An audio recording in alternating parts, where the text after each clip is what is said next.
Сары үйсін Алтайдың баласы. Сары жасынан шешен, тапқыр, мырза деген атағы бар, сыпайы жігіт екен.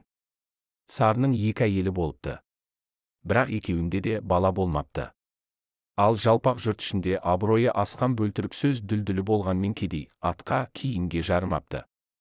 Бөлтірікте 2 ұл, 1 қыз бар екен. Бұл кісі қайда барса да Сары екеуі бірге жүреді. Екеуі қатар отырғанда сөзден бұларды ешкім жеңе алмаса керек.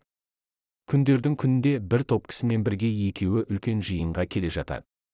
Бөлтіріктің астында көк шолақ аты, үстінде ескі шапаны бар екен. Сонысын кемітейін деген оймен Сары Бөлтірікке мынадай әзіл айтады. Бөлтірік, сенің көк шолағың азбайды екен, көк шекпенің тозбайды екен, сірә сен қай уақытта жаңалар екенсің дейді. Сонда Бөлтірік Сарыға қарап: жақсы айтасың, Сарым, ұзын кездесе ұлым киіп кетеді, қызыл кездесе қызым киіп кетеді, солардан қалғанын ғана мен киемін. Саудагер жолын түзейді, бедеу қатын бойын түзейді деген қазақтың мақалы бар деп Сарының баласы жоқтығын бетіне басады. Осы сөзді естіген Сарының түсі бұзылып, мініп келе жатқан атын қақбасқа бір салып, кейін бұрылып үйіне қайтады.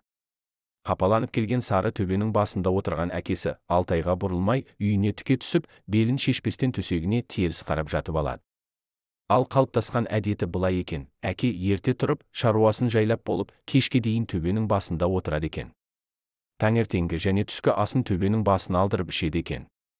Баласы Сары би бір жаққа барып қайтқанда, әуелі келіп төбенің басында отырған әкесіне сәлем береді, көрген, білгенін, естіген әңгімесін айтады. Содан кейін ғана әкесінің рұқсатымен үйіне барып түседі. Бұл жолы олай болмаған, Сары бірден үйіне барып түсті. Мұны көрген әкесі бәйбішесін шақырып алып: бала шіркін бір нәрсеге ренжіп келген болар, бұрынғы әдетін істемеді ғой. Сен барып айтшы, көк қасқа айғырдың үйіріндегі көк қасқа тубиені өзі барып ұстап алып келсін, менен бата сұрасын дейді. Бәйбіше төсекте жатқан баласына әке сәлемін жеткізеді. Орнынан атып тұрған Сары атына міне салып, жылқыға барып, айтылған көк қасқа биесін алып келіп, әкесі Алтайдан бата сұрайды. Әкесі жылап тұрып батасын береді.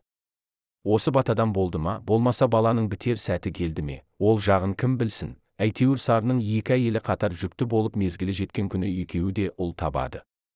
Бірінің атын Уәли, екіншісінің атын Халық қояды. Балаларының туғанын Бөлтірік естиді де, көкшолақ атына міне сала кідірместен тіке Сарының ауылына тартады. Бөлтірік ауылға жақындағанда Сары далада тұр екен.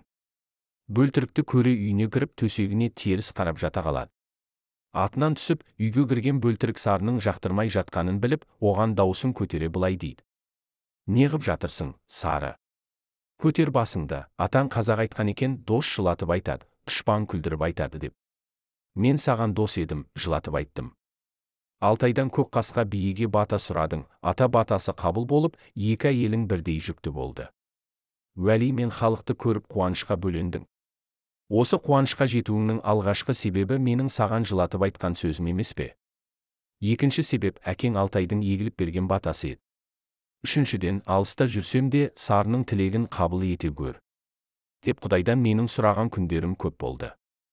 Барлық тілегіміз қабылданып, 2 бала туды. Біріншіден, құтты болсын айтайын деп келдім. Сенің жатысың ұнамайды, көтер шапшаң басыңды.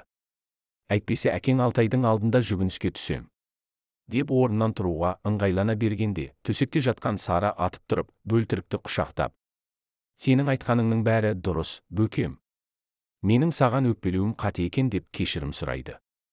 Екеуі осы түрегелген бойында қол ұстасып барып Алтайдан бата алып, дос болып кетеді.